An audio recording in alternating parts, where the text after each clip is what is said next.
Okay, we are going to live.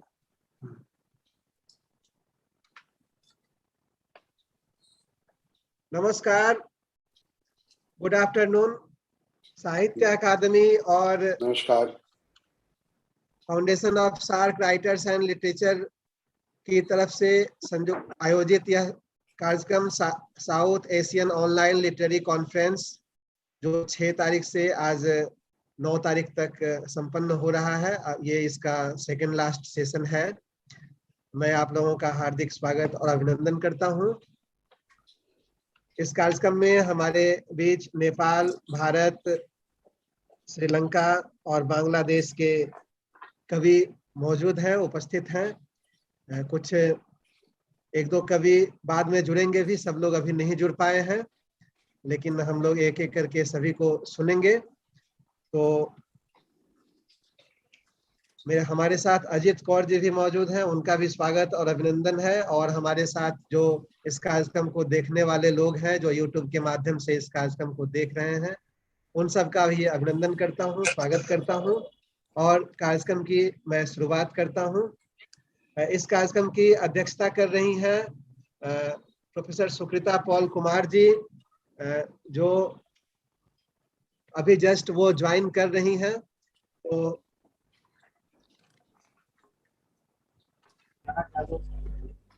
Sukrita जी, आपका स्वागत है और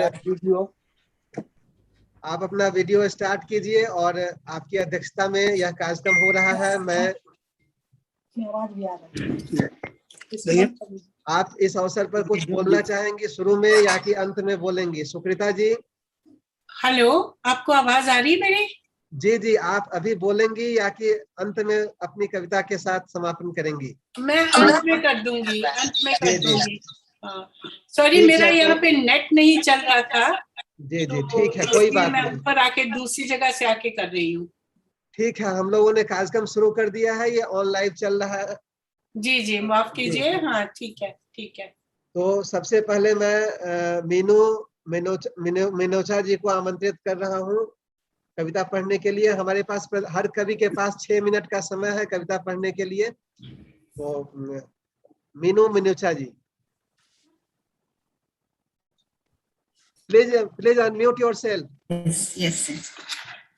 Very good afternoon, my dear fellow participants and coordinator from Sahitya Academy and our chairperson Sukrita Paul, and of course our very dear Ajit Kaur, whose indomitable spirit takes this literary meet always to wider horizons every year. Coming to myself, I am a relatively new entrant in the literary world, and that too thanks to Ajit ma'am, who saw my potential and trusted me enough to translate her books from her stories from Hindi to English. And through that, I discovered a latent talent for writing. And so I got into the world of creating poetic compositions. So it is all thanks to our beloved Ajit ma'am that I now have the opportunity to present over here as well. My heartfelt gratitude to you, my most charismatic Ajit ma'am. Thank you. Okay, the themes that we had to work on were a little heavy for me, though I have tried to do justice to them and hope you will find my 2 compositions presenting here today worthwhile. So the first one is inspired by our main theme of beyond borders, the way these borders draw indelible lines across hearts and how we, the common people, become mere ciphers in powerful hands. And also it is the common man who has the power to rise again. So I have titled it Those Lines. So here I started now. Those lines, deeply etched lines, demarcating lives on this side and thine. Hearts did beat to shattered tunes, crying out loud to lost wounds. O tears profound, flow thou unbound, for no one cares your rising sound. Entrapped are they, those powers to be, in games of thrones, stepping on you and me. Cries did rise, oh save us to save, but bloodthirsty minds relished gory nights. Aims were high, lives mattered not. What were a few, juxtaposed to alluring horizons? Left were the rabble, yearning for lost souls, but never the twain to meet those memorable shores. Those lines were drawn on grieving hearts, sundering all ties to the roots of time. Where is the ray, that ray of hope, lost in darkness, never to return? Can we delve not into the depths of life and salvage those pearls of tranquil times? Care you not to carry remnants of glory to that world other than thine? Yes, but please beware. The ashes remain in this rain, flowing with meandering, rusted lines. Only a call from high can dissolve hardened vibes, piercing frozen hearts, creating chinks of light. We have a task, you and I, to bequeath a resurrected world for generations ahead. Can we not heal, bandage and seal a glorious life for our children again? Obliterate those lines forevermore. That is what we need to do. Thank you so much. The second two relates to boundaries, but this time internal ones that are self-created. Life needs to be lived with complete consciousness, but most of the time we are so lost in the turmoils of this world that we are not even aware of living, of even being alive. We need to release those boundaries, those our limitations, and live a wholesome life. I call my poem The Drama of Life because this is a drama. Looking into my mind, I found hidden there lots of rubble and thrash accumulated by my unaware self. Anger at perceived injustices, a resentment for life, jealousy, the green-eyed monster gnawing at my insides. Avarice pervaded all, grasping at each straw. Arrogance stood tall, pinpointing minor flaws. And yet, everything was a creation of my unconscious mind. For identifying with the world around, it lost its divine connect, lost its touch of awareness, which elevates us so high. And so, oscillating in a state of duality, my mind sought grace to rouse its dormant self, releasing a dark space. Oh, why can't this mind realize the value of serenity, a thoughtless awareness to retrieve divinity, when all it needs is the effort of observance of each precious breath entangled in the moment, and so bring into existence the supreme present, an immortal witness of my reality. Distinct is the me, living in the world, from the real me, thriving in a realm of eternal sanctity. The day will come when I realize, oh, what a waste of life embroiled in petty strifes. And then I will touch base, a clarity far sight. Unnecessary are they, these dramas of life. Thank you so much. Thank you very much, Minocha ji. Now may I request Sri Adityanath Das.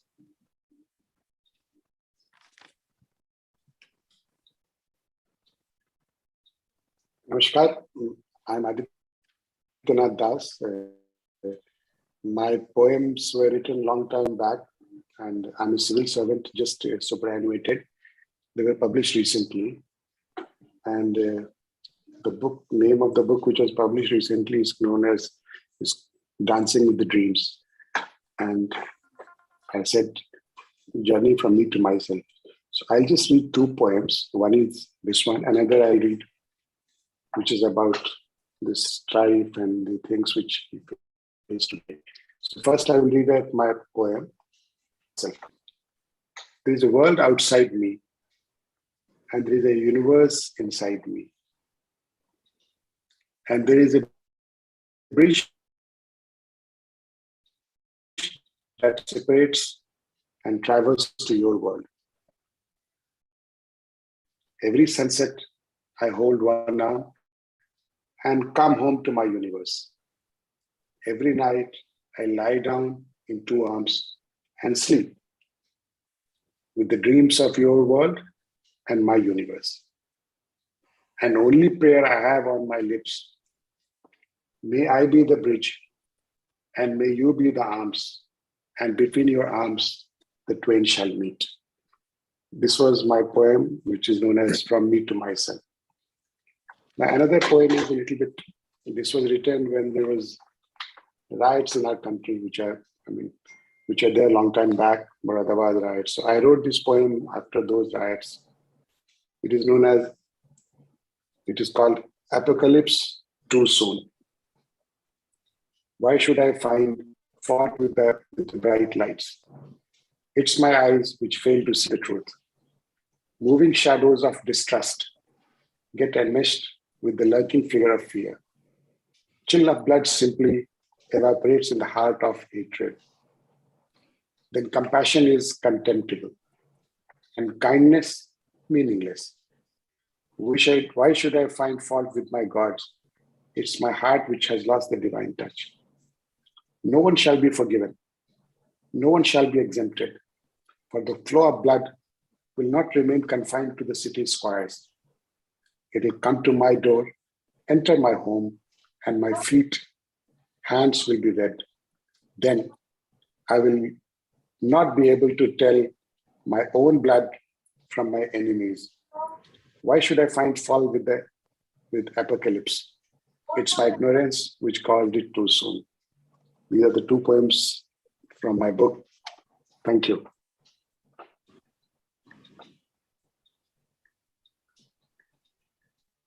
Thank you, Sahitya Akademi, for giving. Thank you very much, Mr. Adityanath Das ji. Now, may I request Ms. Teniaz Amit from Sri Lanka.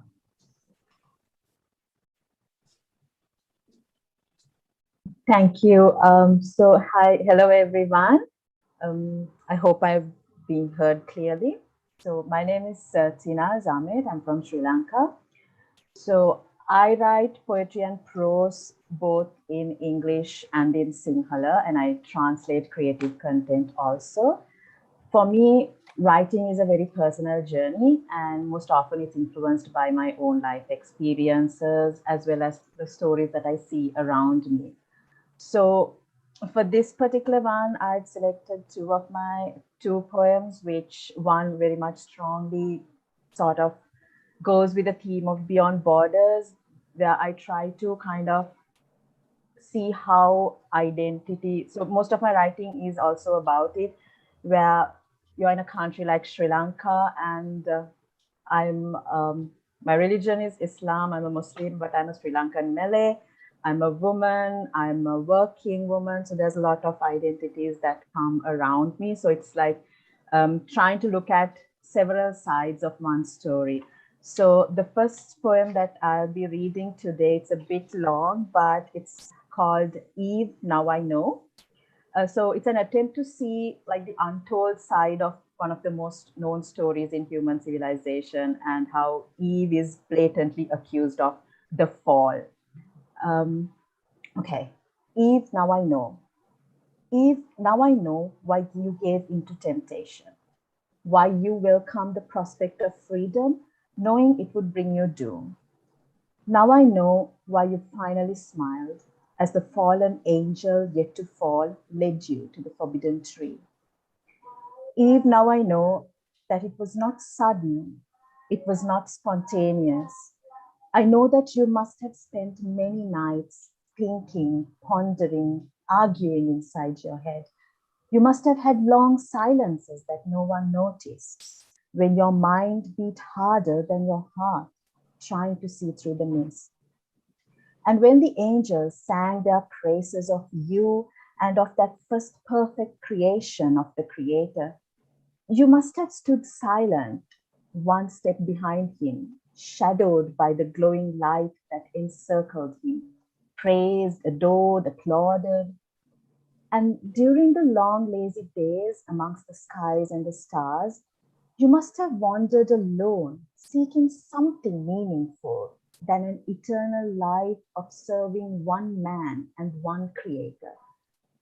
You must have tried your best to stay away, to avoid those inviting glances, the secret gestures, the silent messages that only you could read into. On those lonely evenings, when he was being praised and blessed and admired, and you were left all by yourself, Eve, I know you must have fought many a battle within you to stifle your feelings, to do the right thing. Eve, now I know how you must have felt when you bit into the forbidden fruit, your eyes smiling, hiding the river of tears you shed before. When you relished that decadent taste and let yourself drown in it, when you invited him to join you, your heart must have pained knowing what was to come, remembering the struggle, the sacrifice, and yet you led on with smiling eyes and suggestive lips and a touch of promise. They call you the doom of man. They blame you for the fall from heaven. They name you as the one created from a rib. The reason for their existence evades them. They call it the first sin, the very act which now they go in search of, which they hurt each other for, burn money for, fight for, even kill for. Yet they incinerate your daughters when they pursue the very same. If now I know it was not a mere act of giving in, it was not succumbing to temptation, it was not blindly following the fallen one. You rebelled for your freedom, for acceptance, for recognition.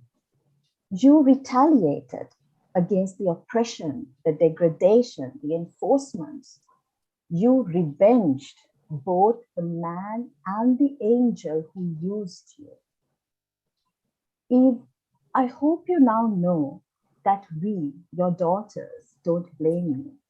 We do not see you wrong, rather the wronged. Eve, we now know because we are you.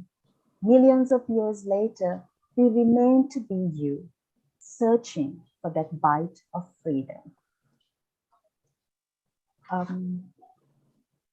The second one is titled Black in July. So July is a dark month in the political history of Sri Lanka when the popularly known Sinhala Tamil riots took place in 1983. So it's mostly known as Black July.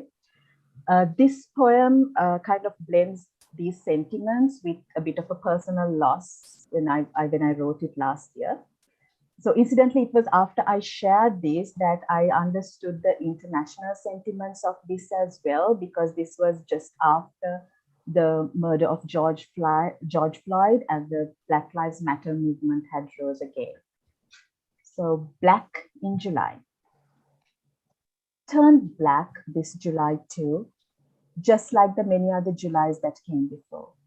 I burned inside like the pyres of human flesh that was set aflame, as the victorious gyrated in a dizzying movement of limbs, wavering, igniting, fueling more the brazier, while the memories of you torched my heart and the red flames lapped up my tears. Their skin, naturally black, blackened some more.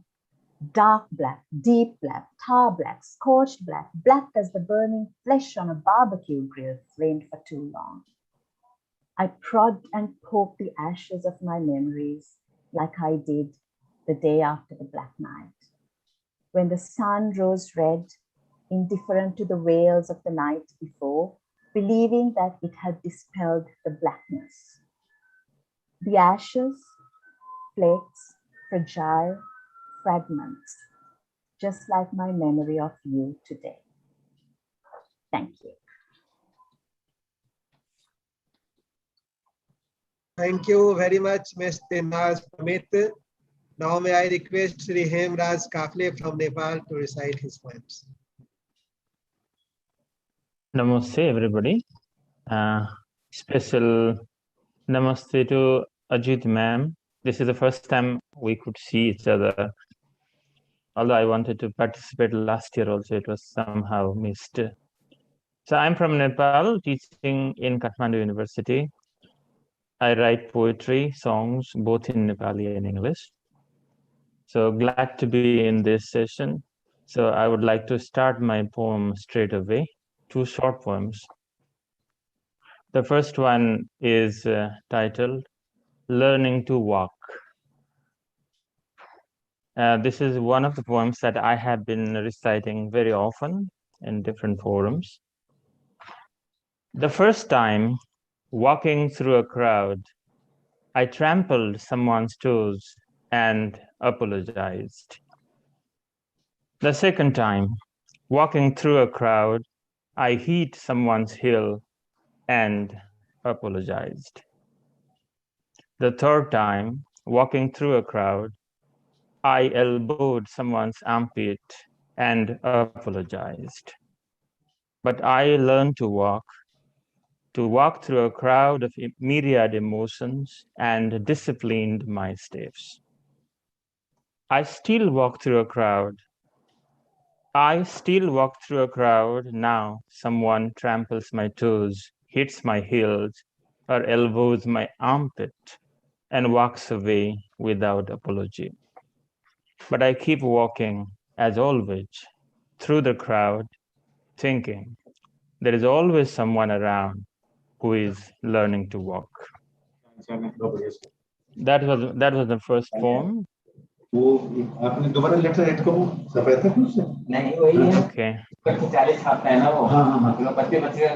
Excuse me?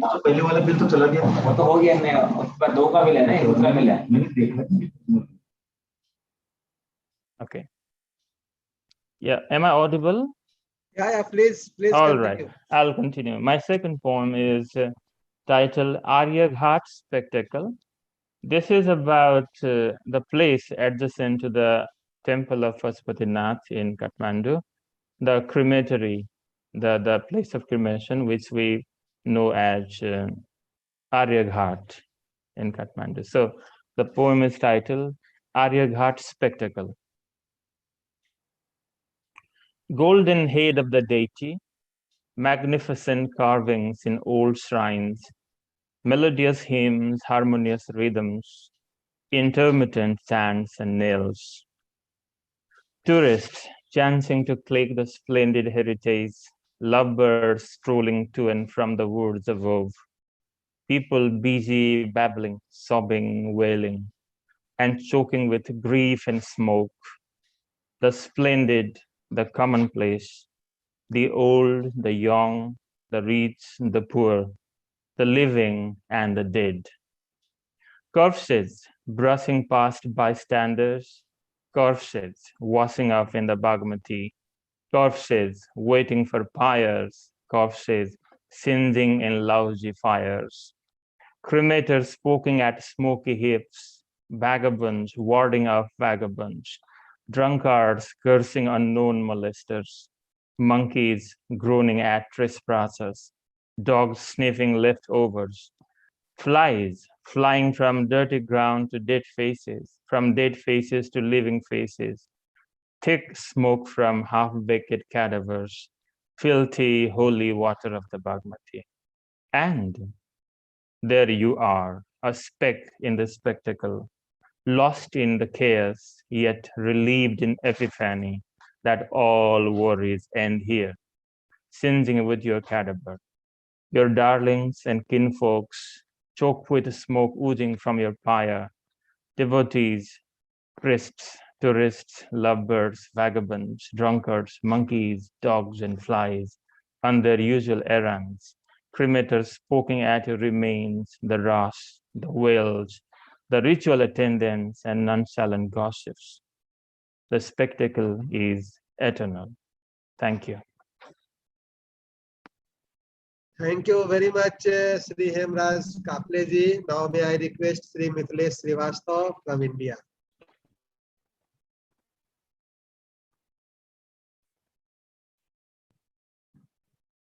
Mithilesh जी आप unmute कर लीजिए।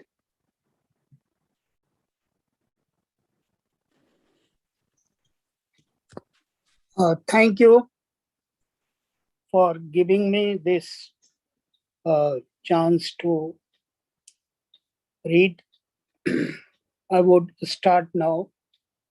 Dear chairperson of this session, Sukrita Paul Kumar, and fellow poets, it is my great pleasure to be part of the South Asian online literary conference being organized by the Sahitya Academy and the Foundation of SARC Writers and Literature, that is FOSWAL. I express my deep solidarity with the writers assembled here from the South Asian region and hope that our literary endeavor shall be helpful in resolving issues concerning all nationalities. We hope for restoration of peace, non-violence, democracy, secularism, and freedom for women. I thank Sri Chandrasekhar Kambar, President, Sahitya Academy, Sri K. Srinivasan, Secretary, Sahitya Academy, and Sahitya Academy awardee Padma Shri Ajit Kaur, President of FOSWAL, whom with due regard and respect and affection we call her mother, our mother, Ma. I am an Indian poet writing in Hindi, one of the national languages of India. I am telling you with great pleasure, but that I was awarded the prestigious Foundation of SARC Writers and Literature Award a few years back. With this a brief introduction, I shall read poems as much as time permits. My first poem is Leela, a woman. Leela knows her very own position. On getting tired of washing other people's dirty vessels, she takes light dosage of intoxicating pan. Smiling, she moves about with her light body, jumps and floats about like a curliched bird. She knows not a number beyond 20. She hides her hard-earned money in a money box, not knowing that a money box does not yield interest. Neither does she know why policemen keep patrolling in roads, streets trodden by simple, peace-loving people. But she says she is afraid of policemen. She also does not know the reason for her fear, yet she is afraid of them. Maybe because their eyes are not as clear as the mirror. Maybe because she can't clean their faces like that of the vessels. Maybe she can't sweep and scrub their faces. Leela is not afraid of floors. Leela is not afraid of sounds of vessels. Leela is not afraid of the spider webs, lizards, rats, cats, dogs. Leela is afraid of policemen. And Leela never lies. My second poem is Wall. Why does someone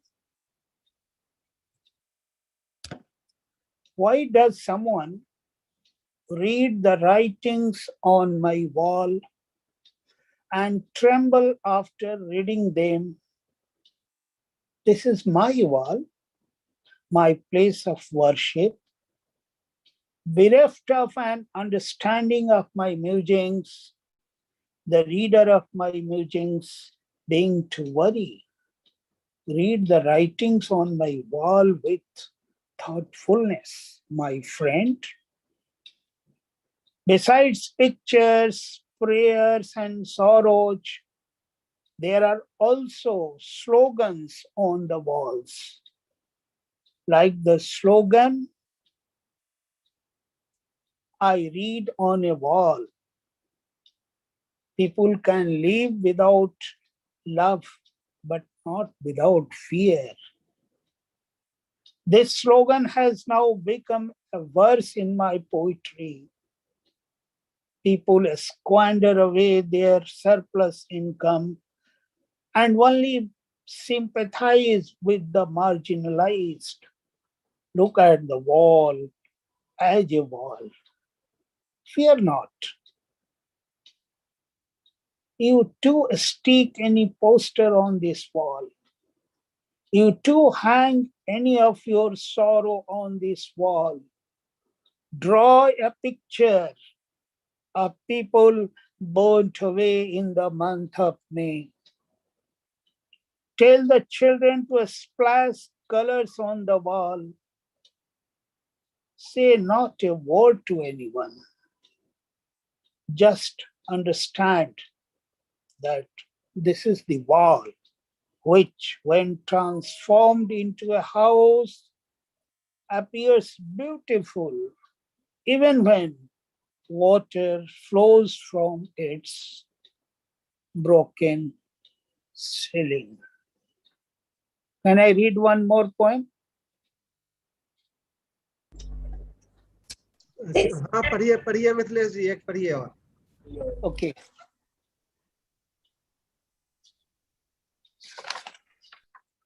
Familiar sounds. Sounds that are familiar frighten me. Sounds that are familiar frighten me. Lightning surrounded by clouds frighten me.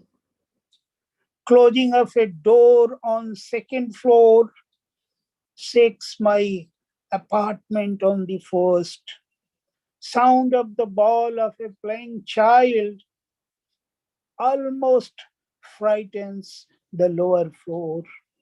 Sound of running footsteps incites fear every night of doors being knocked at.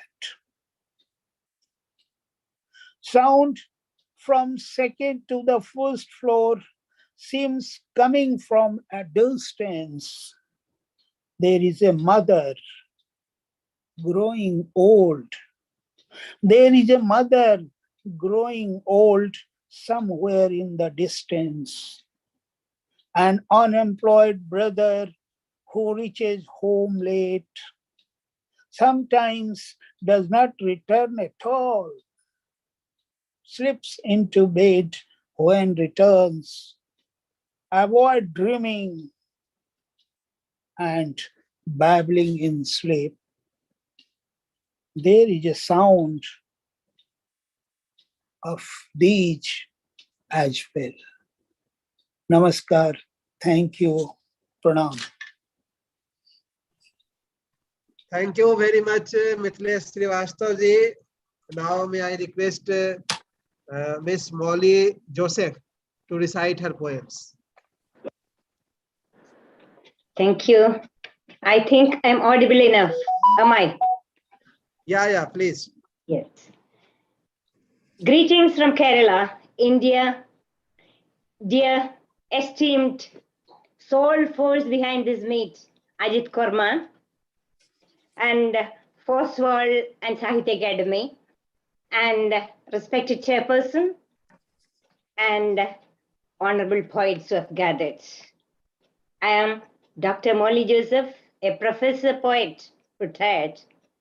And thank you, Maji, for giving me an opportunity to be a part of this great platform.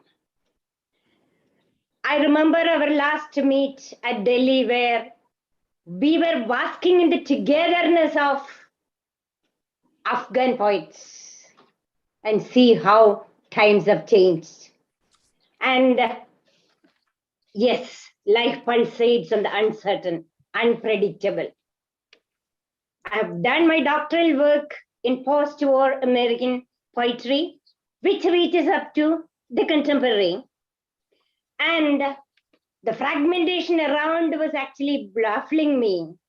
And I felt there should be a change in the very poetic diction. I evolved my own indigenous poetic diction called ribbon poetry, something like short, simple lines suggesting something profound.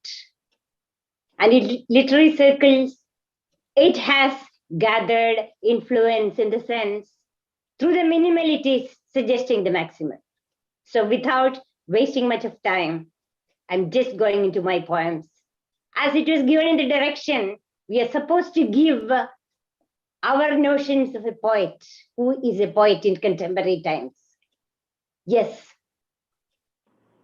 my concept of a poet.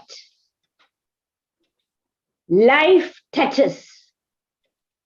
You script it out, immersing, slowly, subtly, becoming everyone, everything. That's my concept of a poet. Yes, dears, we live on slippery grounds. There comes my second short poem. Life slips away behind the polished paneling, silently, slowly, white ants eat away the wood. Life slips away. What can linger after you are gone? A thought, a thing, or an idea of a thing? Who cares? Live while you live. Make a wee bit difference. Isn't there a middle world between all fears and hates? How we allow fear to feed hate. Can't we foster a level ground where humans turn humane? Have-nots, hold hands, hug each. Yes, the teeming contours, though disparate, hold promise. The black clouds holding promise. Yes, friends, I had been into publishing 14 books of mine, among them 12 are there. I wind up with hope. The last part, a very short poem. It's not an outcry in despair, but we poets are supposed to bring in alibis and panacea, I believe. Better late than never. Isn't it late for a debate, healthy, wholesome, holistic, for us the Anthropocene to survive?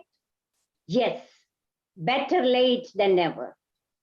Mother Earth on deathbed, her swan song resonates.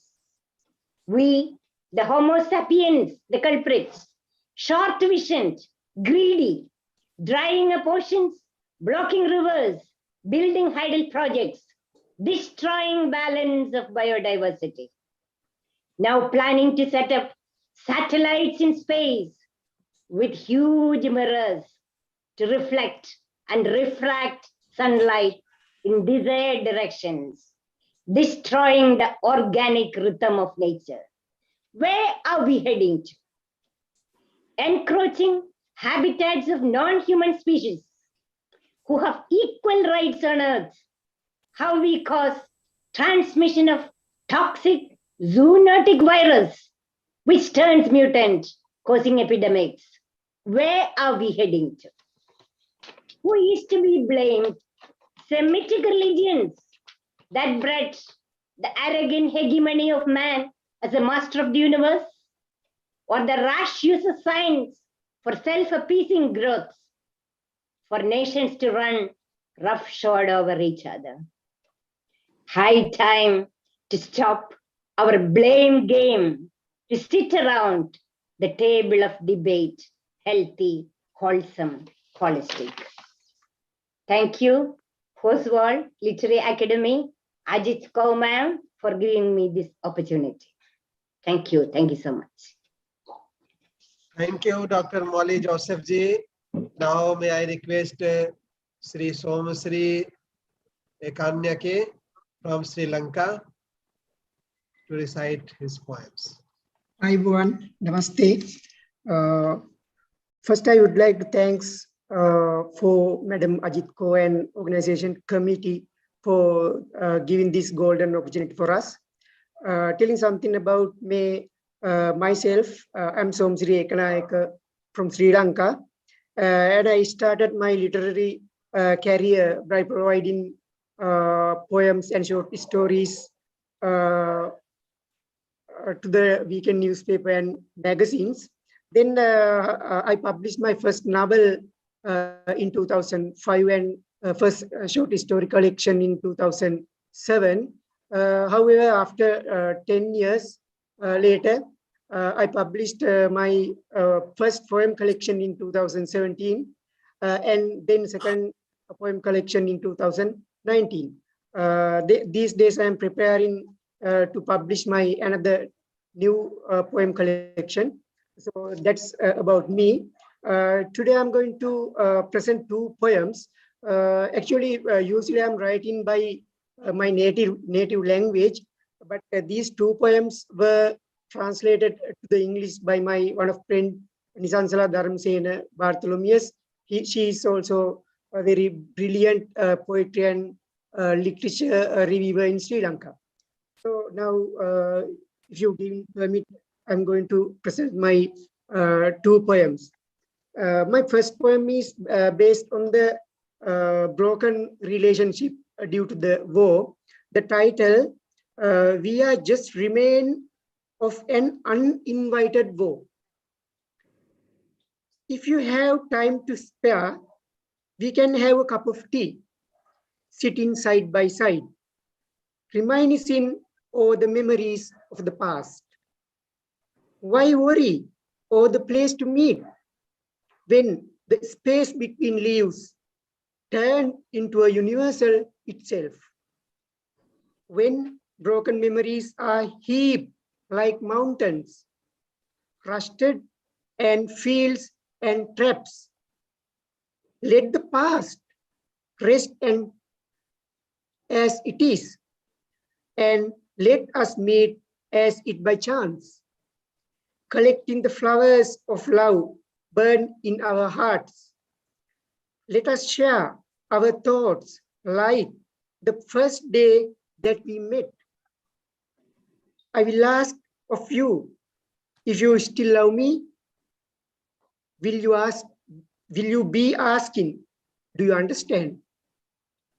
Even though spring has left you and me, flowers still bloom out of season, out of place. Let us find the remains of an emotions in the depths of our hearts, where life is, and let us meet as once again.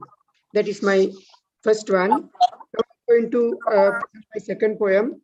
That is actually based on the life and some philosophical background.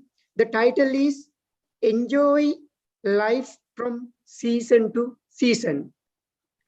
Scared by the cold wintry days, not being able to run away, rivers froze and turned to snow. Yet someday, some rivers will melt away, turning into rivers of water. Flowers bloom and trees dance in love, spreading tenderness. Tiny locusts vow melodies, yet someday spring too will bid its goodbye.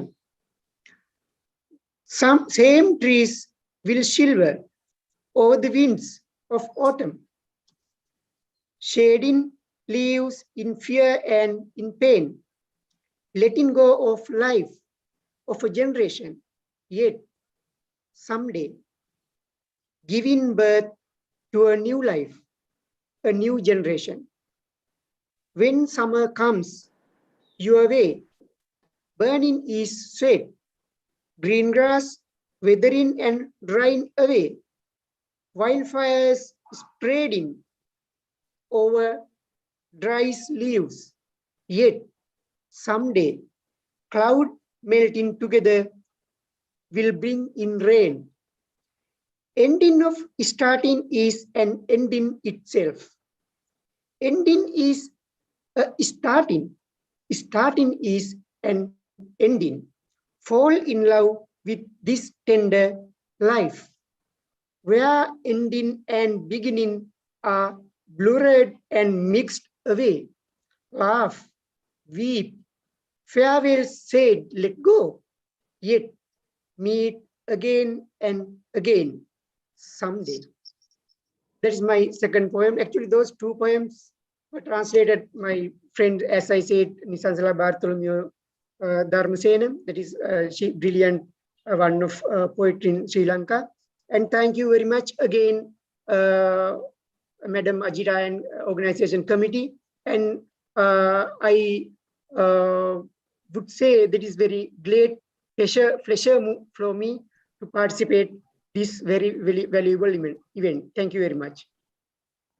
Thank you, Mr. Somsriji. Now may I request Sri K.V. Dominic from India to recite his poems. Thank you, sir. Let me first of all express my deep gratitude to Madam Ajit Kaur for inviting me again and again to this magnificent, prestigious SARC Literature Festival. I am Dr. K.V. Dominic, retired Associate Professor of English, Newman College, Thodupuzha, Kerala, India. I have published 41 books, including 12 books of poetry collections.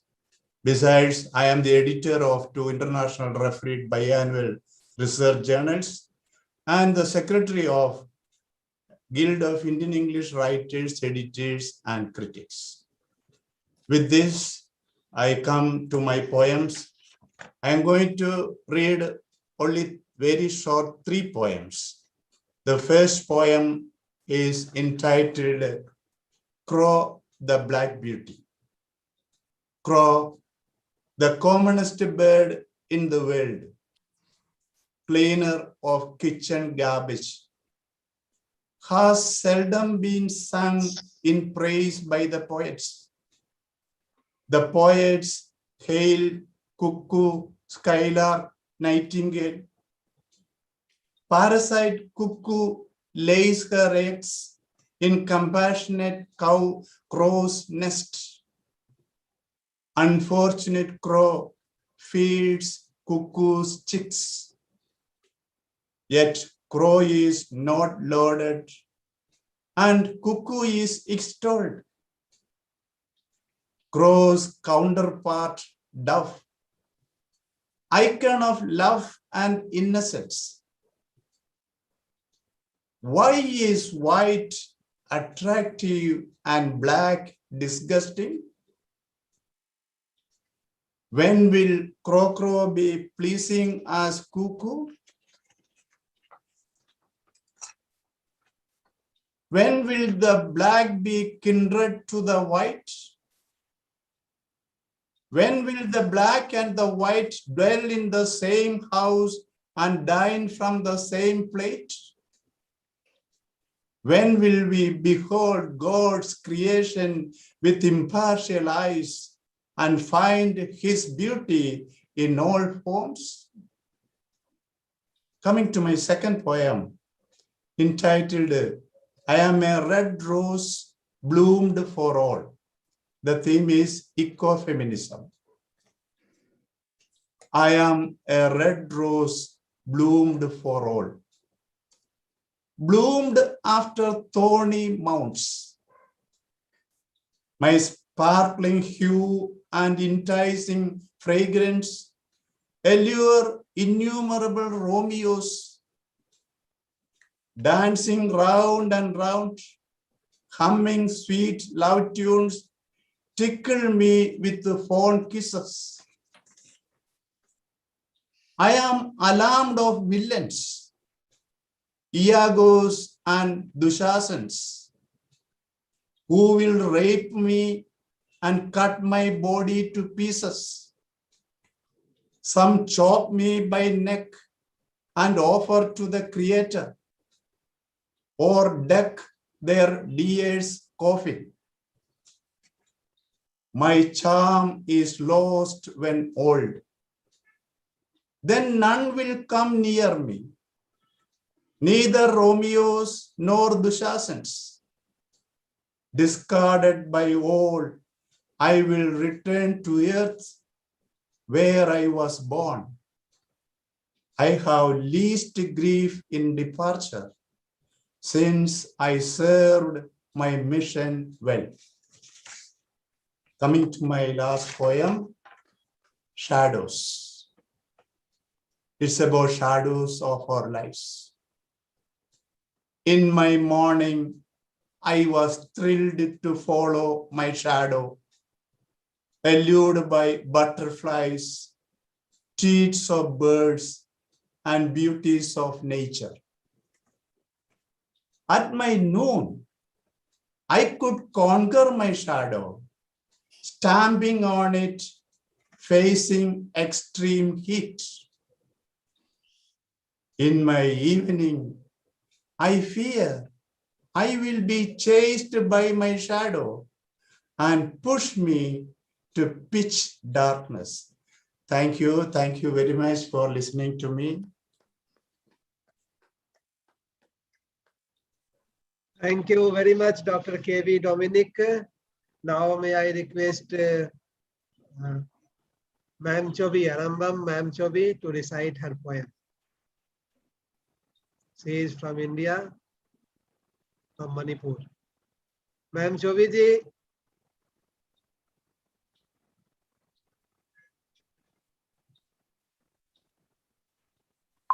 Okay. Yes. I hope you listen me. Yeah, please. Thanks, Sahitya Academy and Postwal for inviting me for this reading. And I greet all my fellow poets and those who are watching on this online poetry reading. First, I will read one of my poems in my language, Manipuri, and then will follow some of my translated poems. The title of my poem in my language is Kurak. Marupsingi marakta lu'liba nongmay maru. Yeknabasingi marakta lu'liba gulab. Leireroidra thong amatang samjin nanaba. Kurak na pairi thotlaba sarum kapla. Asapa lerangi leika. Leijarasanu hajang ase marupsingi marakta. Satkrasanu aigik saireng kurak oy. Gulab singi leika da sambal pumba lan. Oirurasanu mongpam makoi thamoy lamdamda. And my second poem is The Green Tender Leaf. Once my history begins anew, your old historical monument begins to crumble forever. This terrible night of today, I know, I do understand, is the parting night for you and me. These long years we two have been locked in a dwell. But today we stand together at the final leg of the journey. Your last kiss and your last embrace, oh, so bitter. But this pain shall take your place forever in my heart. When the night ends and the morning breaks, at the past ray of the ever new sun, I still see around myself the crumbling of your old history, and out of the river shall sprout a single shoot, a tender green leaf. My next poem is Glass of Wine. Life is an overflowing glass of wine. You trust the more you drink. So let us drink to our full. Pour, my dear friend, the last mouthful that which will fulfill this life, to trust no more. Dousing these flames inside, that salvation delivering mouthful. Life is an overflowing wine container. You trust the more you drink. So friend, let us drink to our full. My next poem is The Untamed Dragon. I had a passion to ride on the waves to plunder the mysterious ocean, the vast boundless mire lying tempted before me. The rays of mountains on the horizon as blue as the far-famed star cradled me into a stream to run free. But I was locked in the locks of Lord Shiva. On his head top, lost himself in meditation. I struggled with the spirited locks, the might of the untamed dragon. Parvati, shouting her old self, changed into Uma, merged into Shiva, escaped into Ganga, cutting her ways down towards the ocean for another challenge. Pieces of diamonds in abundance spread on the calm morning. Soft waves build freely, sleeping under the golden dancing ripples. Unloose your thousand tongues, O my great word, vanquish me. Bury me in your womb among the vanquished. Stop for a moment the beating of the dance of death. Listen, listen to my war cry, the song of my life. My last poem, The Frog. A frog hopping and hopping, gaining and gaining, one step to another, carrying its very small legs, the wrinkled and heavy body, with its spirited soul, hopping and hopping to escape to life eternal. And a snake, a black snake, just after shouting of its old and dead skin, its ever youthful body and mind, radiates for its agile movements for leaping behind the frog. His red parting twine tongue dancing in its red open mouth, his piercing eyes smiles intoxicantly, and his whole heart and soul dancing in a mysterious rhythm. The frog, hopping and hopping as fast as it could, though slower and slower from the last jump. It hops and hops calmly and gracefully on its usual pace. Thank you. Thank you very much, Ma'am Chaubiji. Now may I request Sri Dheeraj Rai from Nepal to recite his poems.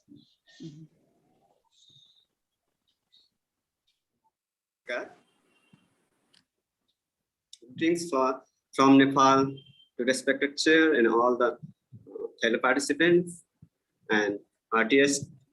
Gratitude to Ajit for madam. This is my very much interesting and important experience from SAC Literature Festival 2015 Agra to South Asian Literature Festival Delhi, and now online literary conference. Now I'm going to recite my poem about my mother. This is translated from Nepali to English by poet and translator Suman Pokhrel.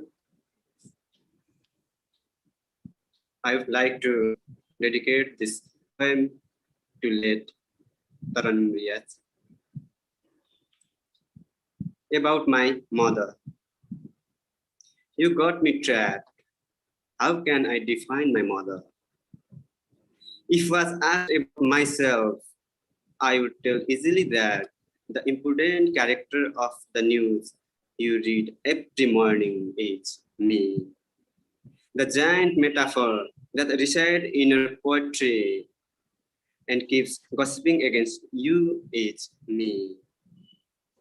And the crime hero being processed through the factory of politics is me. The illegal businesses of which you never know, the endless lies that you believe without a trace of doubt, the eyes of greed wider than the sky, the height of arrogance taller than the Mount Everest, those stubborn minds that are only unaware about liability, and the humanity that keeps laughing, sitting on the corpse of feelings, all are me. You shouldn't have asked. As you asked me, I can tell you only a sentence that I was the gentlest person in my life till I was with my mother. Thank you. I'm going to recite my next poem, Love Mark. Love Mark. Every time when I take a sip of tea from the cup you gifted before leaving, I feel the taste of your lips. Entering into my heart, the sensation carries the entire day of mine. Love, how can I deny the bold kisses of reminiscences? The footmarks left on the face of moments remain more precious than the path walking. Thank you. And thank you.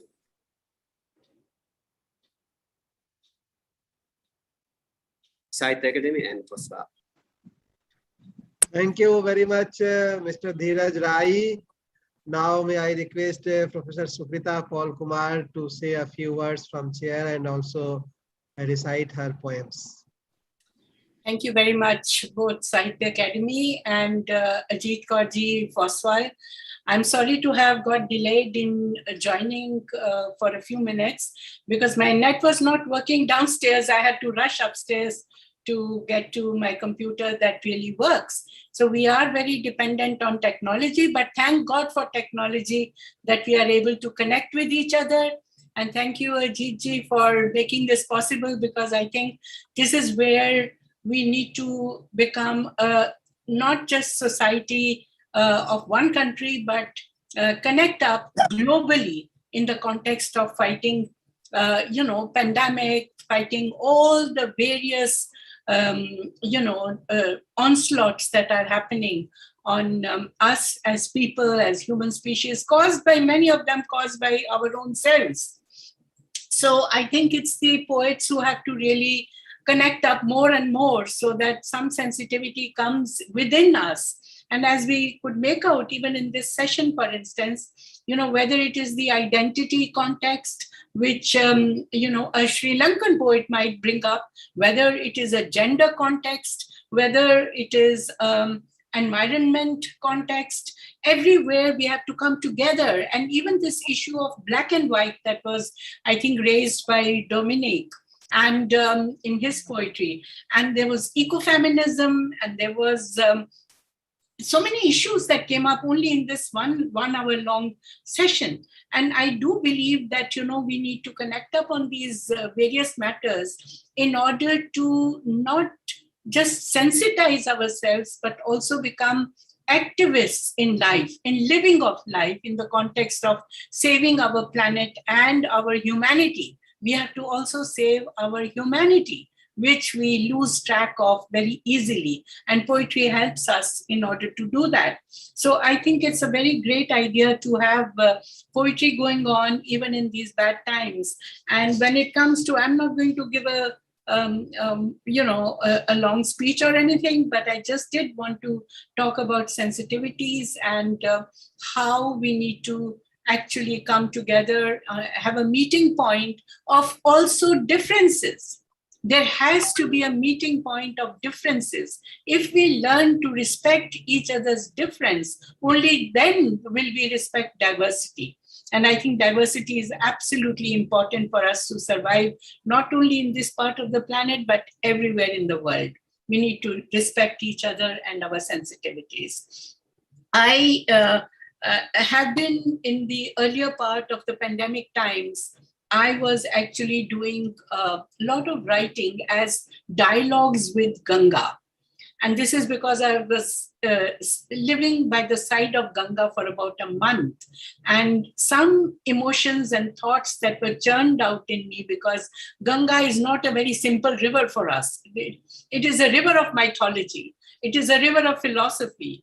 It is a river of, folk tales, folk songs, so much of culture, so many things. So I was writing a whole lot of series of dialogues with Ganga when the pandemic onslaught happened.